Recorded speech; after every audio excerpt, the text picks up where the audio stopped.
Justru gue pikir cinta itu kata kerja, bukan perasaan, bukan kata sifat, bukan afeksi gitu loh. Kata kerja. We can show that we love someone through our actions. Ada yang bilang nggak mau fake-fakean gitu misalkan. Gue nggak bisa dong nge-fakein kalau misalkan pulang kayak lu cantik, lu bagus. Dia nggak tahu nanti kalau dia harus memperbaiki dirinya dia bla bla bla segala macam. Itu gimana coach? Ya kan gitu. Jadi gini, ada orang yang ngerasa dirinya setia karena memang dia nggak pernah digoda. Karena emang jelek aja gitu. Iya, nggak ada pilihan dia gitu. Nggak ada yang opsi itu tidak ada dalam hidup dia. Apa yang indah dari pasangan gue sekarang? Susah gak sih? Susah of course. Makanya most people they don't do it.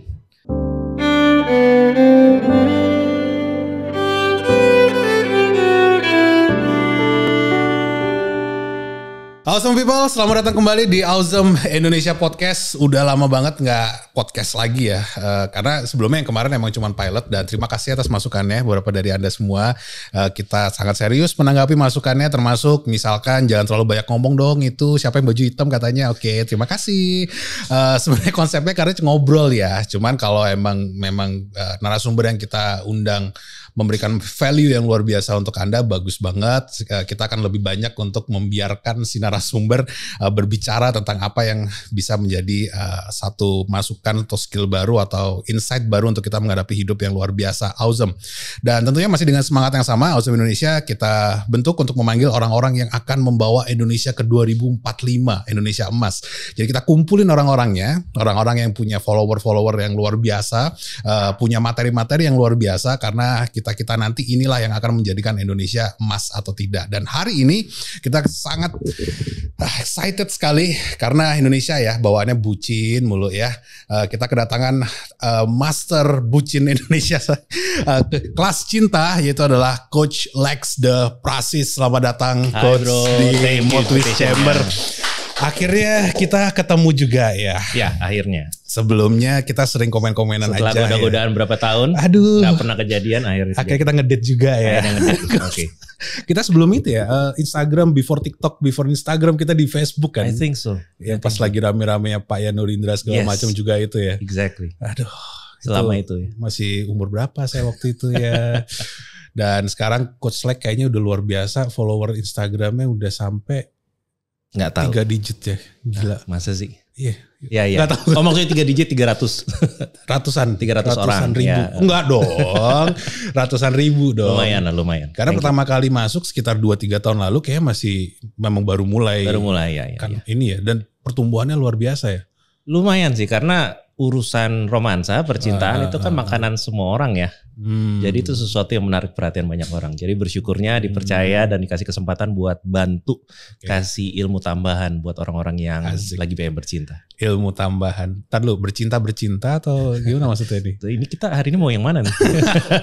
Tantang juga. Oke, yang mana ya? Gini deh, yang dibahas apa? Di Instagram sampai akhirnya meningkat tuh yang paling banyak sebenarnya Indonesia ini. Apa sih soal percintaan ini yang paling dikonsernin gitu sama yang dikonsernin? Itu tergantung timing ya. Kayak beberapa tahun yang lalu keyword yang dipakai adalah toxic. Jadi semua orang dari latar belakang apapun akan bertanya dan bercerita tentang toxic. Kebetulan 2 bulan ini lagi ada muncul satu keyword baru, anak mami. Ya, 2 bulan atau 3 bulan anak ini. Mami? Ya, ngomongin soal keluhan-keluhan perempuan yang pasangannya tuh anak mami. Oh berarti ini si cewek ngeluh kalau pasangannya si cowoknya mami, itu anak mami. Anak mami. Tapi nggak tahu ini bakal jadi booming apa enggak ya konsep ini. Kalau teman-teman yang psikolog tahu ada istilahnya namanya enmesh gitu. Enmesh. Jadi ya mungkin di barat ini udah bukan terkenal. Motor itu kan? Bukan, lain lagi. Jadi di luar istilah konsep fenomena anak mami ini atau mami's boy atau daddy's girl itu udah trending. Mungkin gara-gara podcast ini nanti bakalan jadi rame juga, ke pick up, who knows. Terus tadi pertanyaan lu soal apalagi yang rame dan gak ada matinya, selingkuh. Isu selingkuh itu gak pernah padam. Kenapa? Artinya maksudnya sebagian besar emang di Indonesia ini hubungan pasti ada selingkuhnya atau gimana sebenarnya? Ya kayaknya bukan Indo doang deh bro. Gitu ya. Kayaknya in general yang namanya kesetiaan itu sesuatu yang sulit untuk dilakukan. Karena orang pikir setia kan soal masa karakter gitu ya. Gue kan orangnya setia, seolah-olah setia itu karakter. Padahal enggak. Kalau menurut gue pribadi setia itu keterampilan, skills. Jadi banyak orang yang menganggap kalau setia itu karakter, akhirnya suatu saat mereka falter, mereka gagal. Dan itulah yang menjadikan banyak isu-isu perselingkuhannya banyak. Kenapa? Kalau di sesuatu skill dijadikan identitas kan harusnya memperkuat ya? Kalau memang itu keterampilan, kalau memang itu skillnya dia dijadikan identitas, silakan. Seperti seorang pesulap. Yang mereka berlatih ribuan jam, lalu mereka jadikan itu aku, silakan. Identity dia sama skill dia udah nyatu. Tapi ada orang yang sebenarnya tidak punya kemampuan setia, dia cuma menyangka dirinya setia. Ya kan gitu. Jadi gini, ada orang yang ngerasa dirinya setia karena memang dia nggak pernah digoda. Karena emang jelek aja gitu. Iya, nggak ada pilihan dia gitu. Nggak ada yang opsi itu tidak ada dalam hidup dia. Kemewahan itu tidak pernah ada dalam hidup dia. Jadi dia wajar untuk merasa dirinya gue tipe setia. Gue kalau nanti punya pasangan dan nikah nggak mungkin gue selingkuh. Amit-amit. Ya dia belum tahu aja. Dia belum punya that luxury in their life. Jadi makanya gue bilang tadi kesetiaan itu adalah pilihan. Pilihan yang diulang-ulang lama-lama jadi keterampilan. Terus gimana caranya untuk menjaga kesetiaan itu sendiri kalau emang itu skill? Berarti ada bisa dipelajarin dong. Of course. Bukan dirasain doang gitu. Iya. Bisa dibagi dikit gak? Kalau ditanya gimana cara itu jadi skill, pertamanya dimulai dari ngerti dulu setia tuh apa sih. Jadi bentuk perilakunya apa. Selingkuh tiap apa? Selingkuh tiada akhir? Bukan. Maksudnya setia itu adalah perilaku, satu set perilaku yang orangnya mungkin gak sadar. Contoh. Misalnya orang setia adalah kemampuan dia untuk mengagungkan pasangannya, mengagumi pasangannya. Jadi kalau misalnya yang membuat gue jadi setia adalah kalau gue setiap kali ngeliat pasangannya gue kagum sama dia, gue terpesona sama dia. Yang suatu saat akan hilang pesona ini, jadi dia mesti punya intention, will untuk nyari apa yang indah dari pasangan gue sekarang. Susah gak sih itu? Susah, of course. Makanya most people they don't do it. They think love bakal abadi aja terus. Love is given, dia pikir exactly. Mungkin ya. Gitu kan. Sampai akhirnya mereka jatuh cinta sama orang lain dan mereka belok ke sana. Tadi balik lagi ke pertanyaan lu. Jadi tiap hari, contohnya satu skill itu, tiap hari ketika kita misalnya udah berumah tangga atau tinggal bareng, kita lihat pasangan kita appreciate apa yang ada dalam diri dia. Kita bilang thank you babe. Dan kita sering-sering ngucapin kayak babe, aku apresiasi kalau kamu hari ini melakukan ini. Babe, kamu cakep deh pakai baju itu. That kind of recognition tiap hari ya, mengakui, orang bilangnya afirmasi gitu. Tapi kan afirmasi seolah-olah buat diri sendiri. Ini enggak, kita affirm pasangan kita. Ketika kita affirm pasangan kita, dua efek terjadi. Pertama, pasangan kita happy. Ya kan, dia merasa validate. Obviously. Kedua, kita lagi update database di kepala kita bahwa this person is awesome. Kita lagi bilang sama diri kita sendiri, dia cantik, dia indah, dia baik, dia. Jadi yang di luar sana memang ada yang lebih cakep pasti. Selalu ada orang yang lebih cantik. Karena cantik itu relatif. Exactly, pasti ada. Telak gitu ya. Tapi kalau kita, of course. Tapi kalau misalnya kita tiap hari update software di kepala kita bahwa pasangan kita yang terbaik, itu yang akan ngebantu kita punya strength gitu untuk ketika ada godaan, kita bakal bisa negotiate kayak enggak kerenan yang di rumah. So that skill itu salah satu skill ya, Rez ya, yang bikin orang akhirnya punya kemampuan menahan godaan. Tapi gimana kalau misalnya kayak pasangan udah nikah 10 tahun nih. Terus akhirnya namanya manusia, kita pasti akan bertumbuh, berkembang, berubah. Apalagi kalau yang cowok ke cewek ya, pasangan cewek istrinya udah punya anak misalkan lahir sekali, 2 kali. Nah, terus akhirnya ngelihatnya kok beda ya, kok kayak dulu lu gak kayak gini misalkan. Apalagi ditambah sifat-sifat yang lagi capek nih ngurus anak di rumah. Belum lagi kalau dia emang juga wanita karir. Kan pasti ada sisinya si pasangan ini, apalagi si ceweknya ini kan nggak high performance di rumah untuk pasangannya. Nah, ada yang bilang nggak mau fake-fakean gitu, misalkan gue nggak bisa dong nge-fakein kalau misalkan pulang kayak lu cantik, lu bagus, dia nggak tahu nanti kalau dia harus memperbaiki dirinya dia bla bla bla segala macam. Itu gimana coach? Ya, agree. Kalau memang dia lagi hari itu tidak terlihat menawan dan mempesona, ya jangan dikeluarin kalimatnya. Itu kan jadi bohong. Itu bohongin dia, bohongin kita sendiri gitu. Tapi yang gue maksud adalah kita, makanya tadi katanya apresiasi. Jadi ketika memang ada, kita jangan pelit. Kalau kita seringkali apresiasi orang-orang di kantor, kita apalagi kalau kita leader ya, pebisnis, leader atau kita managers, kita punya habit siapapun yang kerja sama kita atau kolega kita kasih mereka feedback, positive feedback. Tapi lucunya sama pasangan, kita pelit tuh ngasih positive feedback. Salah satu yang bikin ini agak ngelindur dikit, yang bikin kita pelit untuk kasih feedback positif ke pasangan adalah kita pikir gini, kalau dia sekarang gue puji, ntar dia GR, ntar dia besar kepala, ntar dia berhenti melakukan ini. Jadinya kita tuh kayak istilahnya pelit ngasih apresiasi dan validasi. Egois gak sih? Exactly. So pasangan nggak tahu dirinya diinginkan dan dikagumi, kitanya juga nggak updated di sini. Jadi sama-sama akhirnya dingin. Yang tadi lo bilang setelah 10 tahun dingin. Nah balik lagi, kalau udah 10 tahun kan emang ada yang berkurang ya. Mungkin wajahnya tidak sekeren dulu, badannya nggak sebagus dulu, dan yang lain-lain. Tapi gue yakin sepanjang 10 tahun itu pasti ada sesuatu yang grow. Pasti. Kalau enggak ya itu masalah yang lain lagi. Ya harusnya gitu ya. Standarnya apalagi udah 10 tahun menjalin hubungan harus ada sesuatu yang mereka achieve. Misi mereka apa, visi mereka apa. Pasti. Harusnya ada yang jalan. Exactly. Dan tugas kita sebagai pasangan adalah untuk sangat aware apa sih growth yang lagi dijalanin sama pasangan kita. Entah itu di pekerjaan dia, penampilannya dia, keterampilan dia, kepribadian dia. Itu yang perlu kita appreciate. Jadi kita nggak bohong, nggak ngada-ngada. Kita tidak memuji tanpa sesuatu yang beneran terjadi. So we're real gitu loh. Tapi pasti ada yang ngomong gini nih coach. Ya enak aja ngomong gitu. Karena semuanya harus aku nih yang ngelakuin sesuatu buat pasanganku. Pasanganku don't give a fuck about things gitu. Right. Aku selalu diprotes pulang kerja nggak ada makanan, terus dimarah-marahin, pulangnya telat padahal tadi meeting sama bos segala macam bla bla bla. Gimana untuk orang-orang yang merasa bahwa memang harusnya ada dua sisi mungkin ya yang berperan, nggak cuma sekedar satu orang. Nah, tapi ada orang nih yang ngerasa dia sendiri nih yang berperan untuk membaikkan pasangan ini, hubungan ini, itu kira-kira harus apa nih orang? Ini ngomongin orang-orang atau kayak cerita pribadi ini kok kayaknya ada. Kebetulan saya banyak ya cerita juga ya, coach ya. Oke. Dan enggak. Cerita saya lebih parah dari itu, tenang. Oke. Nanti kita akan bahas. Nanti kita bahas lagi. But I agree with your point. Memang harus dua orang. Jadi ketika tadi gue bilang saling apresiasi itu katanya saling ya. Kalau cuma satu orang doang, nggak bakal dapet itu efeknya. Hubungannya itu nggak bisa dapet. Jadi it takes two to tango. Semua orang tahu itu. Ya. Jadi kalau misalnya cuman si suaminya aja atau lakinya aja yang ngelakuin, ceweknya nggak ngelakuin, well it's gonna take a while sampai akhirnya akan ada efek di mana timpangnya tadi itu. Gitu kan. Kebetulan gue ada satu prinsip yang ini gue udah omongin udah lama banget dari awal. Gue 18 tahun ngelakuin ini. Jadi dari awal itu gue keluarin konsep ini namanya cinta adalah hasil investasi.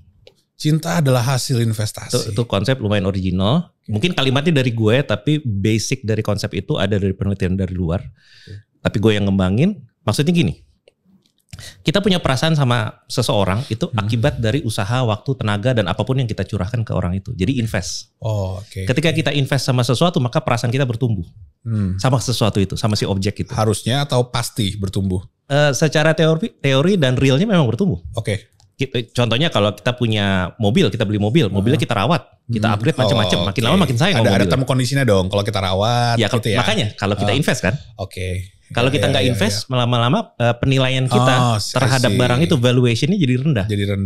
Nah, balik lagi tadi, kalau cuma satu pihak aja yang investasi, yang apresiasi dan menyayangi, maka cuma pihak itu aja yang ngerasa sayang. Yang seberangnya sana, enggak. Itu sebabnya makanya cinta lama-lama setelah 10 tahun, 15 tahun, nggak usah 10 tahun deh, 2-3 tahun juga bisa turun. Karena ada pihak yang berhenti berinvestasi. Sehingga perasaan dia berkurang. So investment in relationship harusnya 2 orang. Dan berat ya? Apanya? Berat ya? Nggak, artinya maksudnya karena kita nggak bisa kontrol eksternal kita dong. Even dia adalah belahan jiwa kita, dia pasangan kita, dia orang yang paling ngerti kita. Tapi kita nggak pernah bisa 10, 9, 8 kamu cinta aku. Kan nggak bisa dong. Nggak bisa. Nggak bisa dihipnotis gitu aja untuk akhirnya dia. Sayangnya belum bisa. Mungkin suatu saat akan ada teknologinya tapi sekarang belum kali. Jangan sampai sih. Bahaya banget. Artinya maksudnya kalau misalkan ada kata-kata kayak gini nih dari pasangan, I've done everything for you, right? Why don't you love me? Kenapa gue udah ngelakuin semuanya?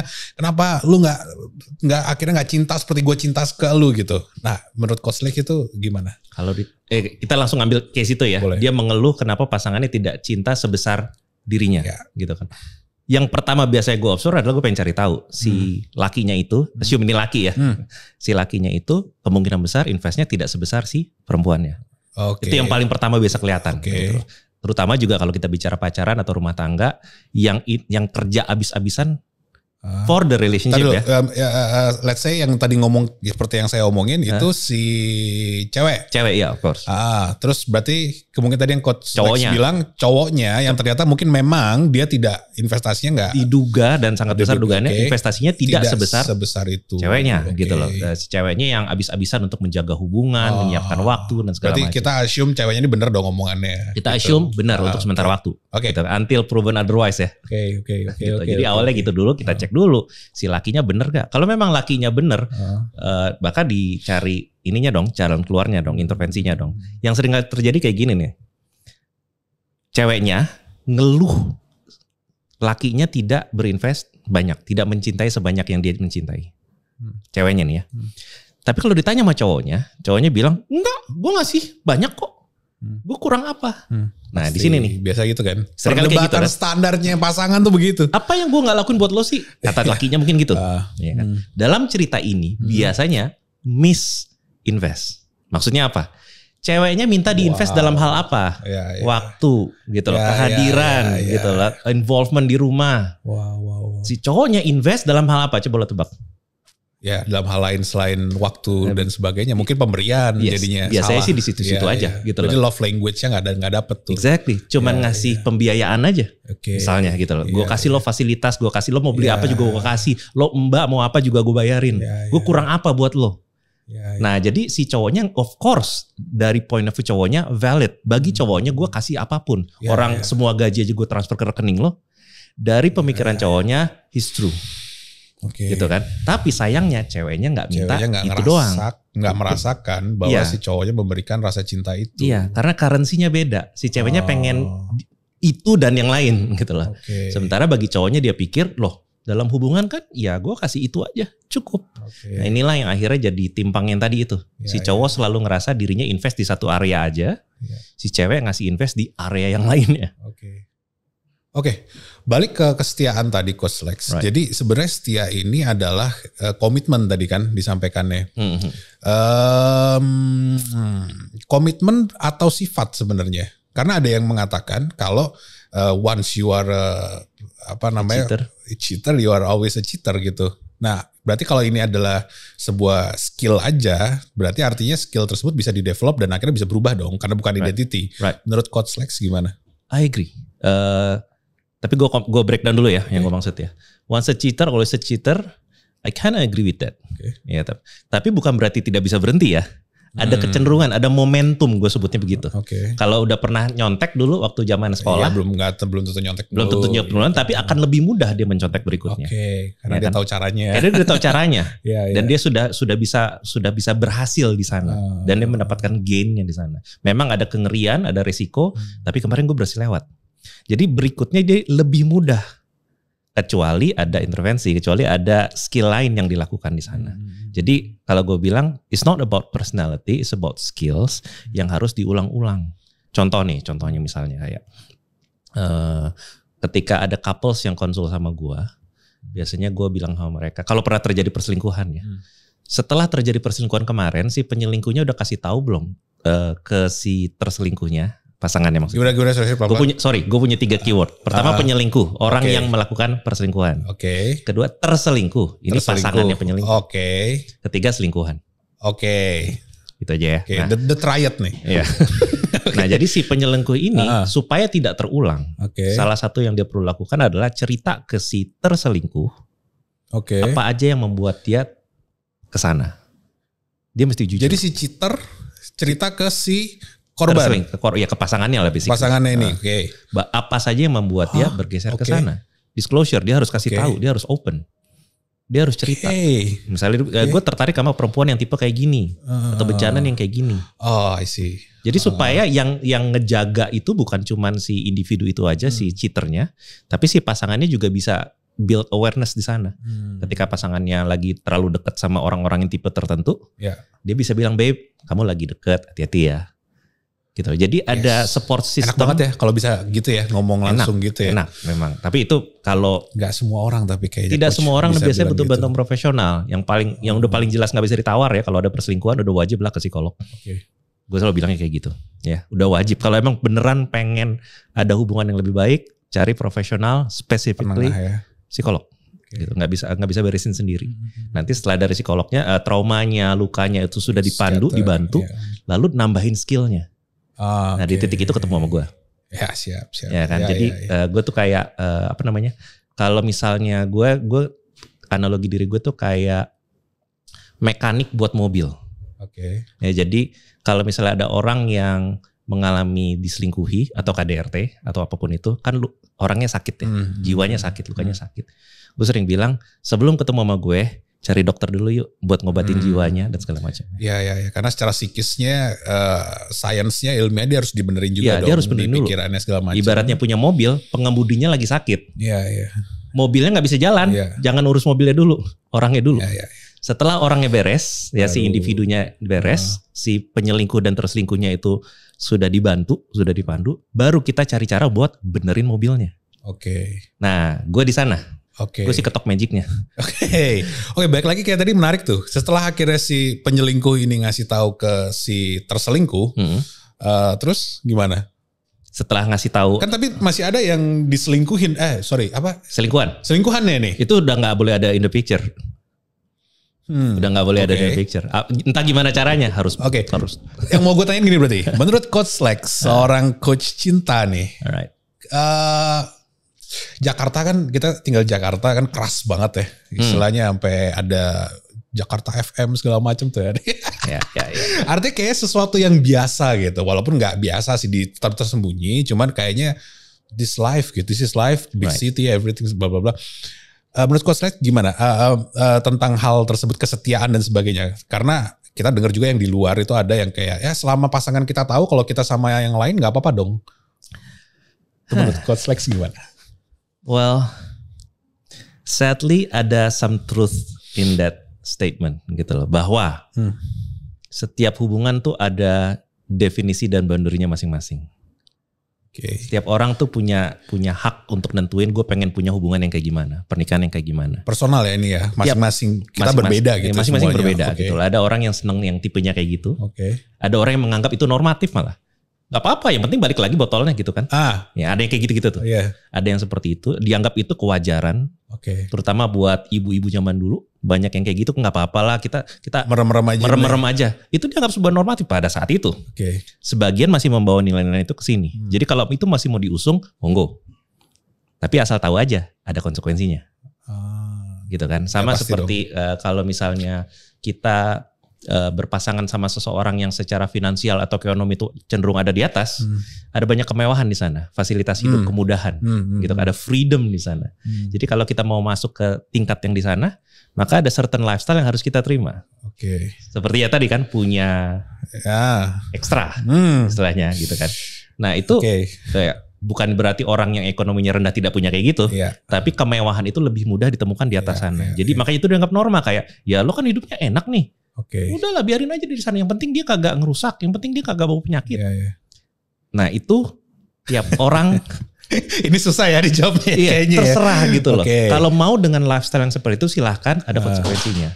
Gitu kan. Jadi kalau gue pribadi bilang kayak gini. Pick your consequence. Mau yang mana? Mau lifestyle yang seperti itu boleh. Choose your sin. Ya istilah kayak gitu. Balik lagi ke Jakarta. Apakah ada orang yang tidak menyukai seperti itu? Ada. Apakah ada orang yang nggak mau melakukan hal itu? Ada juga. Tapi ya memang mesti dipilih-pilih. Artinya balik lagi ke masing-masing pasangan. Balik lagi punya culture-nya apa, aturannya apa, nilai-nilai yang mereka bawa apa, kira-kira gitu. Exactly. Makanya di awal sebaiknya kalau gue bilang sebelum kita masuk ke nikah, ada baiknya pacarannya agak panjang dikit lah. Supaya ada waktu santai ngobrol. Untuk cari tahu bibit bebet bobotnya. Exactly. Gue peduli sama yang namanya values gitu loh. Visi misi nonsense, I'm sorry bullshit. Visi misi kan kita asal ngomong aja kan. Gitu loh. Visi gue ini, misi gue ini. Iyalah bisa berubah tengah jalan semua ya. Tengah jalan gitu loh. Perusahaan juga gitu. Visi misi kita bicara di depan. Di depan tuh berubah terus soalnya. Tapi kalau values, itu sesuatu yang orangnya lakukan dari kecil. Soal dia suka ngutang atau dia suka apa prinsip dia cewek tuh harus tunduk atau cowok tuh wajar kalau nakal, itu kan values. Nah itu yang baru bisa kelihatan kalau dijalanin pacarannya agak lama. Kalau ditanya gitu, apakah kamu akan selingkuh? Ya, dia kan jawab seenak dia. Enggak gitu kan. Tapi value-nya belum tahu. Gitu. Value-nya belum tahu. Gitu bro. Wah, tapi ya itu berarti artinya menarik kan, nggak harus 1+1=2 gitu dalam percintaan gitu. Karena kalau misalkan nih coach, ternyata akhirnya udah tahu nih value-nya berbeda. Apalagi di Indonesia kita kenal ada istilah itu ya yang ketemu apa sih namanya di teman-teman Muslim itu apa ketemu apa? Ta'aruf. Oh, sistem ta'aruf ya. Sistem ta'aruf itu kan berarti gimana cara, kan gak boleh pacaran. Gimana mereka cara ketemunya? Setahu gue juga gak tahu persis. Tapi waktu itu gue pernah ikut beberapa seminar tentang sistem itu. Pas gue dengerin ya, diajarin kan di depan seminar, gue salah satu peserta. Kalau gue berusaha ngertiin sistem mereka tanpa memberikan penilaian, cuma ngertiin, secara logika ada benernya. Oke. Bisa aja berjalan dengan baik. Kalau semua peraturan yang mereka bikin itu diikutin. Iya. Jadi ada pakem-pakem yang mesti diikuti. Mereka punya program sistem sendiri kalau ta'aruf itu terjadi gitu ya. Kayak teman-teman gue yang muslim juga bilang sebenarnya itu berat. Ada ininya, ada syarat-syarat tertentu yang gue sendiri. Karena kan biasanya anak-anak sekarang kalau ta'aruf tuh kayak mau buat keren-kerenan sama romantisan doang gitu loh. Maybe, have no idea. Kayak I have a zing dengan kamu gitu kan. Terus kita ta'aruf langsung segala macam gitu. Malah jadi romantisan doang gitu kan. Nah setahu gue sebenarnya itu ada sistemnya sendiri. Yang sistemnya kalau diikuti mungkin bisa bagus juga sih. Gitu loh. Mungkin bisa bagus kalau diikutin. Berarti afternya dong, berarti ta'aruf terus ada sistem setelah. Kayaknya menuju ke sampai ke akhirnya menikah pun kayaknya ada semacam prosedur yang harus diikutin. Agar terjadi pernikahan. Berarti agar ta'aruf nggak harus cenderung ta'aruf sehat gitu loh, agar terjaga orang-orang. Kita panggil yang ngerti lah nanti kalau jadi sistem ta'arufnya. Tapi deh. untuk kali ini memang harus perkenalan dulu minimal ya, saling tahu supaya value-value-nya jadi satu sama, terus ke depan juga ngadepin apapun akan lebih mudah gitu kali ya. Exactly. Terus kalau ternyata akhirnya pada saat sudah berjalan lama, baru akhirnya nggak tahu nih, itu gimana cara ngobatinnya. Value-nya beda nih akhirnya. Berjalan 3 tahun nih ternyata, karena manusia kan seperti yang kita tahu, manusia pasti akan berubah. Nggak tahu karena udah bertumbuh, dewasa, terus di kerjaan, terus ke tekanan dari kehidupan, bla bla bla segala macam kan berubah. Akhirnya jalannya berbeda nih value-nya. Misalkan si cowok akhirnya aku harus kayak gini nih, jadi manusia nggak bisa sama aja terus-terusan misalkan. Kalau udah berbeda di tengah jalan, biasanya harus ngapain sih pasangan itu coach? Kalau udah beda pasti akan beda sih. Pasti akan beda. Bedanya apakah jadi bertentangan atau cuman bersampingan, itu 2 hal yang berbeda. Tapi kalau misalnya beda seperti itu, ini prinsip yang gue ajarin di kelas gue ya. Gue bilang manusia esensinya, semua makhluk hidup esensinya harus grow, harus bertumbuh. Jadi segala sesuatu yang bertumbuh pasti berubah. Ya kan? Jadi kalau kita memang komit sama seseorang, maka kita komit dengan pertumbuhan dia sebenarnya. Dia mau bertumbuh ke arah dia pengen kejar karir dan segala macam. Kalau bisa, kita support. Jangan malah jadi menghina. Kok lo sekarang jadi kayak gini? Kok lo berubah? Nggak bisa. Idealnya sih kita support dia. Soalnya gitu loh, kadang kan ada yang akhirnya terjebak di sebuah hubungan, kemudian akhirnya jadi crowded karena only for the sake of belonging gitu, harus terus karena mungkin masih ada anak. Terus kalau pasti pacaran mungkin ya udah nggak ada lain yang bisa gue jadiin pasangan, misalkan cuman bareng, dan akhirnya terjadilah misalkan KDRT, terus akhirnya perselingkuhan tadi, akhirnya jadi kemana-mana gitu kan. Nah gini, maksud gini loh coach, pasangan itu kan harusnya kita pakai feeling gak sih kalau cinta, rasa nyaman, rasa ini segala macam. Tapi kalau kadang-kadang dengerin saran-saran skill-skill tadi kok jadinya masuk ke logika. Padahal kan cinta ini kadang-kadang tak ada. Jadi nyanyi gue. Ngerti gak sih maksudnya? Harusnya kan biasanya perasaan dong. Jadi bukan logika dong. Ini gimana nih kalau untuk orang-orang yang akhirnya udah capek banget nih, gue udah nyerah deh. Gak mau mikir deh karena perasaan gue udah gak ada nih gitu. Misalkan menurut Coach Lex gimana? Nah ini di sini yang kita mesti mundur pelan-pelan untuk ngecek sebenarnya institusi hubungan atau pernikahan tuh apa. Ya kan, gue yakin ada banyak orang lain yang udah sering ngomong kayak gini di zaman sekarang. Pernikahan kan itu sebenarnya sebuah kesepakatan antara 2 orang untuk melakukan ikatan rumah tangga. Perasaan itu bukan dasarnya. Perasaan cinta itu bukan dasar. Papa mama kita nikah nggak karena cinta, Iya sih. Ya kakek nenek kita dulu yang di atas mereka nikah karena ada kebutuhan. Gue akan keluarin satu kalimat yang mungkin orang akan salah nangkep karena definisi orang beda-beda gitu ya. Gue akan bilang cukup transaksional pernikahan itu. Of course orang akan misinterpret apapun yang gue barusan ngomong nih. Tapi karena di film-film, di omongan semua orang bahwa cinta ya cinta bukan transaksional. Bahwa cinta yang tulus kayak seorang ibu terhadap anak cinta tulus, I'm sorry, I'm a bit disagree with that gitu. Karena seorang ibu juga ketika anaknya ngambil jurusan yang lain marah sama anaknya. Iya. Gitu. Mau nikah sama siapa? Ya udah kamu nikah sana. Iya, with term condition juga ternyata ya. Gitu, manipulatif juga gitu loh. Katanya kan cinta ibu sepanjang masa seperti apa? Matahari atau apa gitu. Tapi sebenarnya ada batasnya. Itu transaksional gitu. Dan itu tidak salah. Nah balik lagi tadi cinta tuh perasaan yang mana? Dan itu tidak salah. Nggak salah. Transaksional itu tidak salah. Nggak salah. Sepanjang sama-sama diuntungkan. Gitu. Sama kayak pernikahan diikat oleh hukum karena perasaan manusia nggak ini tidak abadi. Itu sebabnya negara, pemerintah, hukum ikut campur. Supaya karena kalau nggak gue giniin, lu berantakan lu gitu loh. Dan pernikahan dibuat kan untuk mengatur ada hubungannya sama warisan harta. Supaya ini harta nggak turun ke orang lain, makanya dibuat yang namanya institusi pernikahan. Jadi awalnya memang perasaan itu tidak ada. Transaksional dan it's nothing wrong with that. It's okay gitu. Transaksional bukan berarti tidak ada kebahagiaan, tidak ada sayang dan afeksi, bukan gitu loh. Ada. Dan bahkan kalau di zaman saya lupa tahun berapaan, 1800-an atau 900-an, yang dibilang cinta tuh ada di luar pernikahan pada zaman itu. Love is a dangerous thing pada zaman itu. Cinta itu hanya terjadi kepada selingkuhan. Orang yang menikah itu tidak ada cinta pada saat itu bilangnya. Di zaman Renaissance atau apa gue lupa. Ya kan? Jadi cinta itu adalah konstruk yang cinta ini yang lovey-dovey itu ya. Itu sebuah konstruk yang ada di zaman modern yang sekarang kita jadi tergila-gila. It's all about love. Padahal enggak. Itu kontrak kesepakatan antara dua orang yang ingin membina sebuah proyek bersama sampai tua nanti. Gitu loh. Di dalamnya cinta itu adalah kayak bonusnya. Sesuatu yang kita nikmati. Ini keluar dari seorang coach Lex the Process nih ya. Nggak, nih gue belajar banyak dan tapi amazed juga loh coach. Artinya maksudnya tidak hanya sekedar lovey-dovey tadi aja. Berarti adalah semacam kayak levelingnya gitu. Dan lu nggak bisa cuma ngarepin lovey-dovey-nya aja. Right. Ada bagian tadi yang coach bilang kira-kira transaksional itu juga yang dijalani oleh pasangan. Right. Gitu ya? Iya. Justru gue pikir cinta itu kata kerja. Bukan perasaan, bukan kata sifat. Bukan afeksi gitu loh. Kata kerja. We can show that we love someone through our actions. Gitu kan ya. Jadi kalau kita melakukan sesuatu, maka cintanya kita terbukti. Ketika kita berhenti melakukan sesuatu, maka yang pihak sana akan mempertanyakan dan kitanya juga jadi kehilangan afirmasi kita cinta sama dia. Balik lagi cinta hasil investasi. Makanya kalau gue analogiin, cinta itu kayak gaji, kayak salary, kayak profit yang kita dapatkan setelah kita berusaha. We earn the love gitu. Ya, jadi kalau ada orang bilang pernikahan, lalu mereka bercerai, pernikahan, lalu kami cintanya hilang, cintanya udah ada. Mungkin salah satu atau keduanya tanpa sadar berhenti berinvestasi satu sama lain. Bukan karena cintanya yang pergi, kan cinta itu kan bukan sesuatu yang cupid gitu yang bawa panah gitu. Akhirnya dia lagi mudik gitu kan, jadi gak ada lagi cintanya kan, bukan itu ya. Gitu loh, exactly.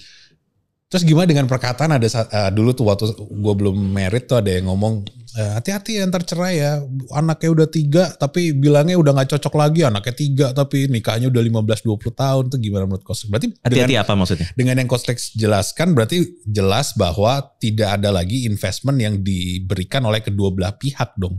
Ada penuh. Sehingga akan cinta tersebut akan memang degradasi dong, menghilang. Dan ketika itu dicoba untuk investasi kembali masih nggak bisa, terjadilah perceraian dong. True. Nggak semudah itu ya, nggak sesimpel itu. Tapi pasti akan mengalami beberapa banyak. Itu akan ada beberapa season sampai akhirnya ke sana. Tapi true, investasi dari salah satu pihak dulu yang menurun, gitu. Oke, jadi menurut Coach Lex terakhir nih, gimana kalau orang tersebut udah 50 tahun, 45 tahun, maksudnya udah bukan yang produktif. Usia produktif, terus kemudian mengalami tadi degradasi investment antar satu sama lain. Udah mulai gak ngerasain nih mau investment apa aja kayaknya berat. Nah ini cara untuk mempertahankannya gimana? Tergantung dari apa yang membuat mereka ada di titik itu. Kita mesti cari tahu dulu gitu loh. Mungkin ada pihak yang berhenti investasi karena yang dia minta dia gak dapat. Ada kemungkinan begitu. Ada yang kemungkinan dia berhenti investasi karena ada mainan di luar. Itu cukup sering terjadi gitu loh. Udah mapan, akhirnya ada mainan, ada kemewahan itu gitu kan. Ada juga yang dia berhenti investasi karena dia tidak tahu mau invest apa, karena pasangannya nggak bisa ngomong, karena ada prinsip kalau kita tuh mestinya berinvestasi sesuai yang dipengenkan oleh pasangan. Bahasa cinta, love language gitu ya. Jadi kalau pasangannya itu tidak asertif, dia nggak bisa ngasih tahu aku senengnya begini, aku butuhnya begini. Maka si pasangan ini akan jungkir balik berusaha ngasih investasi tapi nggak pernah tepat. Di satu titik dia capek. Capek gue udah lakuin A sampai Z, dia nggak pernah happy, dia berhenti. So perlu dicek dulu nih bro, kayak di mana investasi mulai berhenti. Nomor satu. Kedua, yang biasa dicurigain adalah karena dari pihak yang diinvestin, mereka tidak mengapresiasi, mereka tidak menghargai. Jadi orang yang invest juga lama-lama capek juga kalau dia tidak mendapatkan feedback yang sesuai. Jadi it's always dua orang, nggak bisa nyalahin satu orang. Berarti berat banget ya kalau yang pasangannya akhirnya misalkan lumpuh, nggak bisa punya feedback dengan apa yang diberikan oleh pasangannya, misalkan itu berat banget berarti buat pasangannya karena nggak merasa love feedback balik dong. Exactly. Tapi apakah lumpuh berarti nggak bisa ngapa-ngapain? Tentu bisa. Kan tergantung kayak gini. Lagi-lagi nih ya, mungkin orangnya lumpuh, orangnya nggak bisa ngelakuin banyak aktivitas yang orang normal lakuin. Tapi yang dibutuhkan oleh pasangannya yang tidak lumpuh, dia pengen dengar afirmasi kata-kata. Nggak, misalkan kalau kayak sakit itu loh yang apa sih? Satu badan full nggak bisa gerak sama sekali. Yang kayak gitu. Itu udah lain, itu udah jadi pelayanan. Kasian banget ya. Itu udah jadi lain lagi. Itu jadi sebuah service. Ada nggak cinta yang sampai kayak gitu tuh? Ada, of course. Transaksinya apa kira-kira menurut seks kalau kayak gitu? Transaksinya apa? Orang yang kayak gitu. Ini kayaknya kita mau di ujung nih, yakin mau ke sana. Yakin loh. Enggak, gue penasaran aja. Siapa tahu yang lihat ini punya itu kan kasus seperti itu gitu. Jadi gini, setiap orang ketika melakukan sesuatu dia pasti dapat feedbacknya ya. Entah itu dia merasa dirinya mulia, merasa dirinya baik, merasa dirinya berharga. Jadi dia akan memberikan sesuatu kalau dia dapat benefitnya. Benefitnya bukan berarti dia dikasih sama si orang itu. Sama kayak orang pelayanan. Orang pelayanan kan gak dapat apa-apa dari yang dilayani. Tapi dia dapat recognition, I'm a good person. Gue contribute ke orang lain atau gue ke Tuhan. Jadi dia dapat feeling worthy, berharga dan yang lain-lain. Jadi everything that we do selalu ada benefitnya buat kita. Walaupun kita bilang aku tulus, omong kosong. Pasti di dalam sana ada benefit dan it's okay to have that benefit. It's okay. Jadi kalau ditanya transaksinya apa, ya itu transaksinya antara dia dan dirinya sendiri. Kalau gue melakukan pelayanan ini misalnya merawat anak-anak jalanan gitu kan. Anak jalan bisa balas apa sih buat dia? Nggak ada. Ya kan? Tapi dengan melakukan itu dia merasa kayak ada gunanya gue di dunia ini. Gue mau bantu orang. Gue dulu pernah ada di sana, jadi gue mau balas balik. By doing this, gue dapat karmanya gue, atau gue akan nanti dapat sesuatu. Entah itu di Tuhan di masa depan. Nah inilah transaksi ini yang lagi dia lakukan, dan lagi-lagi it's okay to do so. That's totally different kind of love dari yang dari tadi kita bahas. Ya, yang dari tadi kita bahas kan itu cinta romantik, cinta romansa antara dua orang gitu kan. Tapi cinta yang pelayanan itu another different story. Ya kan itu different story yang bentuknya agak berbeda lah dibandingin yang dari tadi kita bahas. Artinya kalau cinta itu adalah mutual, commune satu sama lain antara dua orang, artinya yang tadi kita harus saling lihat, kita harus saling invest, saling tahu apa yang dibutuhkan, dan kemudian ketika sudah masuk ke mungkin lebih serius, misalkan menikah, punya anak dan sebagainya, ingat bahwa memang ada transaksi-transaksi yang harus kita lakukan. Kita nggak bisa cuman ignorance aja kan dengan hubungan tersebut gitu ya. Dan kita pikir istilahnya kayak, ini orang barat pakai istilah the relationship's not working for us. Mereka sering pakai kata itu. Kenapa lo pisah? Kenapa lo cerai? The relationship is not working. Salah, yang harusnya kerja bukan relationshipnya, kitanya gitu loh. Bagus banget ya. Jadi kalimat itu sebenarnya agak-agak ironis lucu gitu. Kalau nikah terus lu berharap nikahnya yang ngebahagiain lo, terbalik lah. Lo yang harus berusaha supaya itu. Pernikahannya berjalan. Sama kayak kerja kantor kan gitu loh. Kalau lu bilang nggak, kerjaannya nggak berhasil buat gue, terbalik. Lu kagak kerja. Lu gak belajar. Oke. Nah, ngomong-ngomong soal jadi kalau cinta kasih nanti di pertemuan selanjutnya aja ya, kapan-kapan kita bahas. Tapi kalau untuk yang hubungan antara dua orang ini, ada yang menarik itu gini. Kan gue dari Bali ya, coach lama di Bali tuh, ada fenomena bahwa si yang cewek itu lebih cowok daripada si cowoknya sendiri. Jadi kalau dulu tuh zaman gua kecil tuh suka dibilang tuh kalau yang cewek-cewek Bali tuh pekerja keras tuh, jadi tukang bangunan juga oke segala macem. Nah yang cowoknya tuh biasa di rumah. Nggak semua ya, cuman ada nih fenomena yang cowoknya rela nih. Gue yang feminin deh di rumah deh. Lu yang kerja gak apa-apa segala macem. Nah gimana hubungan antara di satu percintaan ini dengan kita ngomongnya bukan kodrat sih, tapi peranan masing-masing dari cewek dan cowoknya gitu. Harusnya seperti apa sih? Boleh gak dua-duanya ini sama-sama feminin atau dua-duanya sama-sama maskulin? Bisa berjalan gak itu? Apakah boleh dan bisa sama-sama feminin dan maskulin? Jawaban gue percaya bisa. Oh ya? Bisa-bisa aja. Malah gue pribadi tidak terlalu mempedulikan siapa mas, siapa fem. That kind of konsep itu konsep yang baik. Gue tahu ada manfaatnya konsep itu. Tapi biasanya dalam kelas-kelasnya gue nggak gue pakai soal siapa yang harus jadi leadernya, siapa yang harus menentukan, siapa kepalanya, siapa lehernya. Kebetulan itu nggak begitu gue pakai, gitu loh. Nggak begitu gue.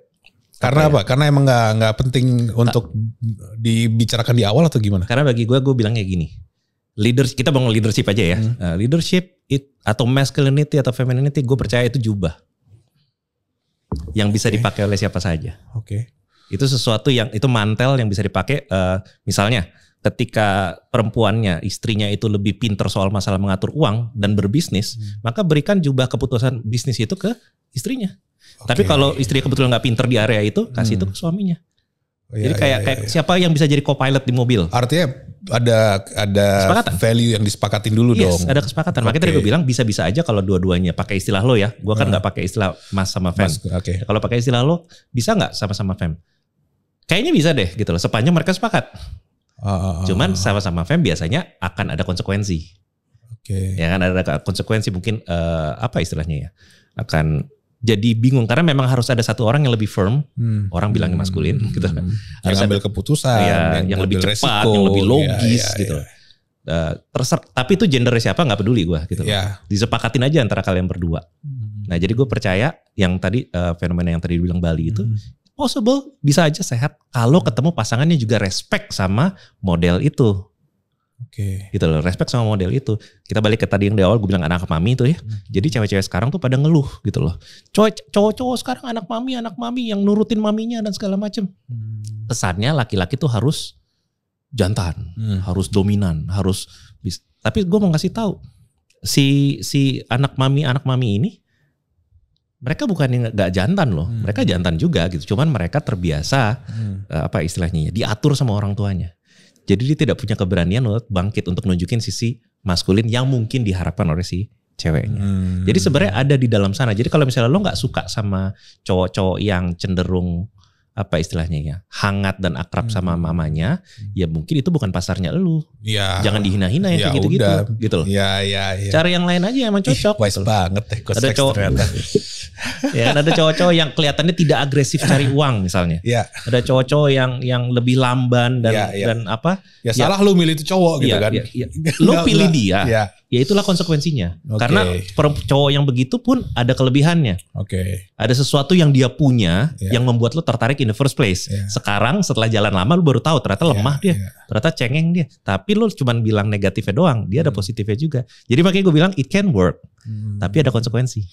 Sama juga yang tradisional tadi itu ya, yang laki harus jadi pemimpin, harus maskulin segala macam, perempuannya harus apalah istilahnya nurut atau submissive, nurturing yang laki. Itu kan ada konsekuensi buruknya juga.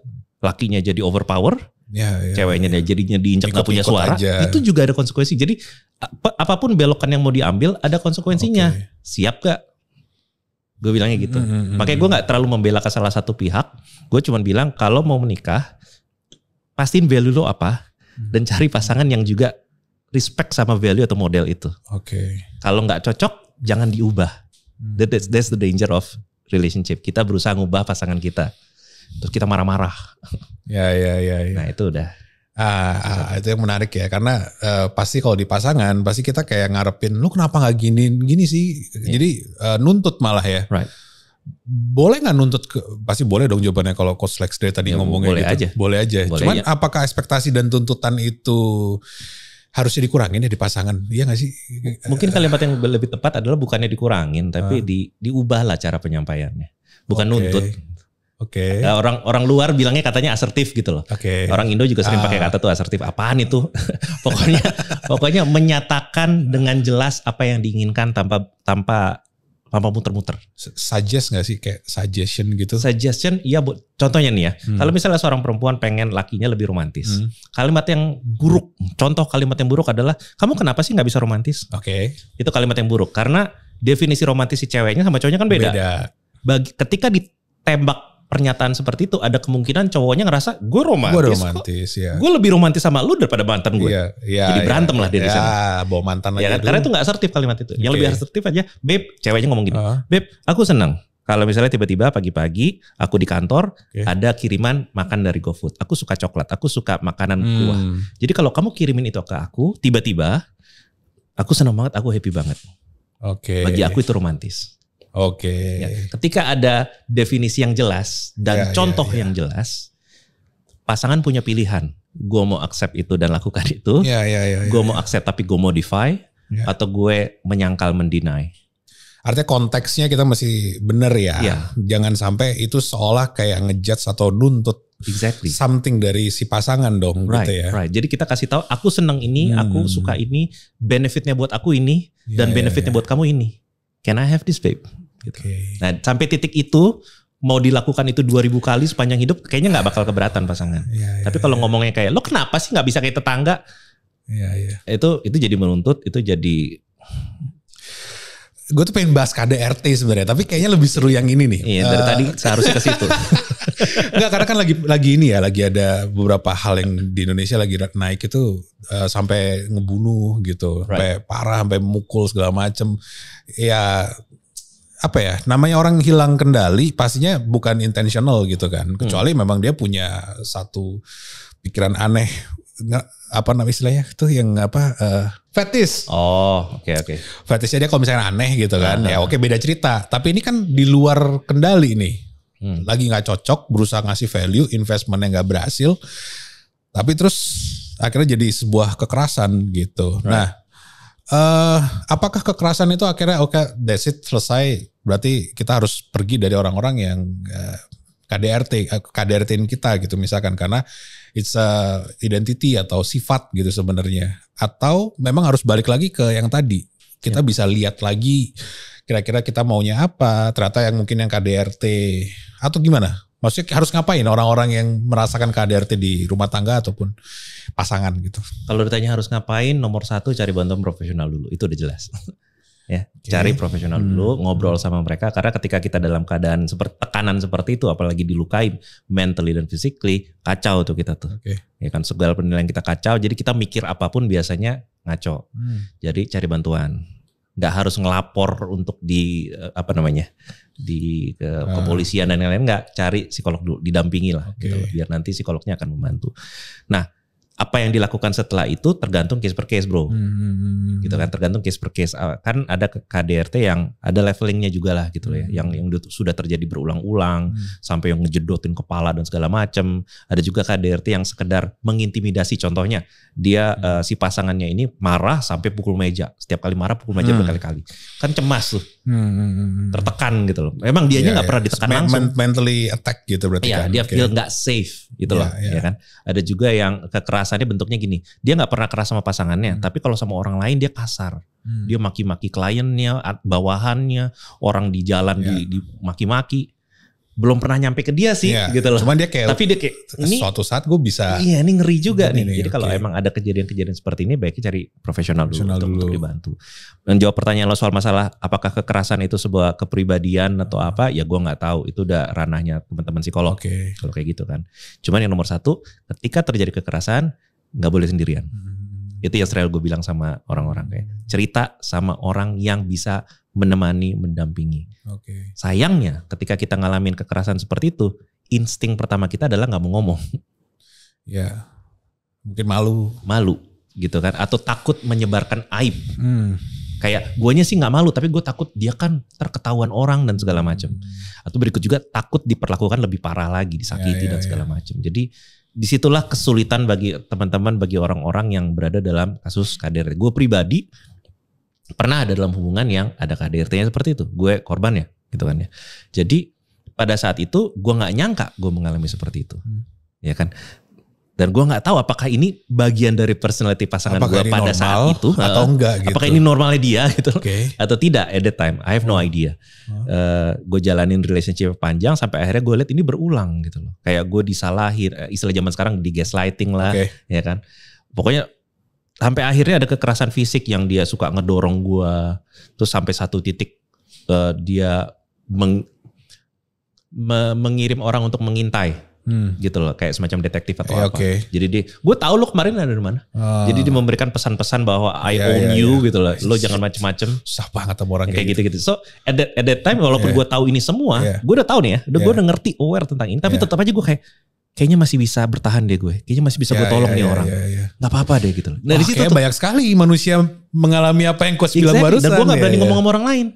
Karena kalau gue ngomong sama orang lain, bukan gue yang malu, kasihan pasangan gue. Dan kita nggak tahu dalam taraf mana itu menjadi sesuatu yang ekstrim kan. Karena kita tetap kayak kodok yang ditaruh di panci pelan-pelan dipanasin lama-lama mati gitu. Nah itu yang ngerinya tuh. Nah itu gimana tuh? Mesti ngapain gitu? Cara taunya gimana? Pertama kali mungkin pertanyaannya. Kalau Coach Lex dulu gimana? Tahu bahwa this is enough gitu. Terus akhirnya gue cerita. Setelah sekian lama berlalu, gue gak cerita sama siapapun karena gue ngerasa ini privacy banget. Akhirnya gue cerita sama beberapa teman deket dan mereka kaget of course awalnya. Terus seperti biasa mereka support kayak how can we help you Lex? And then kayaknya menurut kami ini udah kelewatan deh karena dia udah putus nyambung berkali-kali and then you still berusaha kasih kesempatan buat dia. Mereka kasih push gue untuk keluar gitu ya. Dan guenya yang ngotot blow on bertahan. Apalagi bucin lah gue punya caranya nih. I think I know gitu loh. Gue pikir gue bisa. Iya, caranya harusnya gini kok, gini. Mayoritas orang yang lagi nonton ini juga mungkin kayak gitu, kayak gue tahu nih, gue ngerti dia. Apalagi kayak gini, sebagai orang yang pernah ada dalam sana, salah satu racun pikiran yang ada di kita adalah kayak gini nih. Dia kan seperti jahat nih, dia jahat, kita cerita sama teman-teman, dia jahat nih. Terus ketika teman-teman pada bilang, udah jangan sama dia. Dari kitanya korbannya akan bilang kayak gini, tapi lo gak kenal dia sejauh gue kenal dia. Dia ada sisi baiknya. Dia gak seperti itu. Orang-orang tuh pada gak paham dia, misunderstood dia. Ngelihatnya cuma jeleknya doang. Iya, lo lihat di situ mulu sih lo. Itulah racun yang ada di kepala kita pada saat kita mengalami itu. Dan ketika kita lagi makan racun itu, kita gak nyadar itu racun. Nah kalau lo tanya kan, kalau udah terjadi dalam posisi itu udah agak susah. Yang kita bisa lakukan adalah preventif. Maksudnya pada saat kita pacaran atau menikah sama seseorang, jangan berduaan aja deh. Kita harus punya sahabat yang bisa ngasih tahu nih orang kayak gini loh. Lu yakin? Bukan ngasih tahu, kita cerita ke sahabat kita cerita ke keluarga kita. Nggak usah yang borok-borok yang berlebihan gitu. Tapi ketika ada kekerasan, ketika ada pemaksaan, ketika ada dominasi yang terlalu kuat. Kita cerita sama pasangan. Minta opini lah minimal ya. Kayak mah, pa atau temen gitu kan. Kemarin gue pengen jalan-jalan sama teman aja kayaknya gak boleh deh itu. Itu oke gak sih? Gitu. Jadi temen kita, support system kita tuh selalu tahu kita ada di mana. Jadi ketika nanti itu sesuatu udah suhunya agak kepanasan, kita gak kena nyadar kayak kodok tadi kan yang lo bilang. Kita gak nyadar tapi teman-teman kita bisa ingetin gitu. Bisa tapping kita pelan-pelan kayak ini kayaknya meningkat deh. Ya. Gitu, coba cari profesional yuk, ngobrol dulu yuk. Kami gak bisa bantu, kami cuma bisa nemenin, tapi kayaknya kamu mesti ngomong deh. Itu preventif yang bisa kita lakukan. Sayangnya zaman sekarang orang kalau udah pacaran tuh berduaan. Semua teman-teman disunat. Ya, teman main ditinggalin, hobi ditinggalin, akhirnya berduaan. Apalagi ceritanya kalau pasangan NPD ini bisa banget dia ngebawa teman-temannya biar nggak sama si orang ini, jadi di cut off tuh supaya orangnya dimasukin ke sini gitu kan ya. Exactly. Itu gila ya. Salah satu teknik cult kan gitu ya. Ya. Salah satu brainwash. Ya. It's us yang luar sana enemy. Ya, enemy. Dunia di luar kita tuh bahaya. Untung gue tolongin lu. Ya. Nah itu ngeri banget. Ya. Makanya kalau kita punya pasangan yang agak bau-baunya ke sana, terserah itu NPD apa bukan, whatever ya. Pokoknya kalau dia suka brainwashing kita terhadap lingkungan kita dijauhin dari keluarga, dijauhin dari teman, dijauhin dari kerjaan, hobi kita dibilang sesat atau apa. Pokoknya kalau kita dipretelin satu-satu. Ya, red flag banget tuh. Ya. Itu bahaya karena nanti kita terisolasi ada di sana dan kita nggak nyadar ketika itu suhunya udah panas. Ya berarti buat viewers nih, ternyata ada kok manusia yang nggak meretelin kita, benar nggak sih?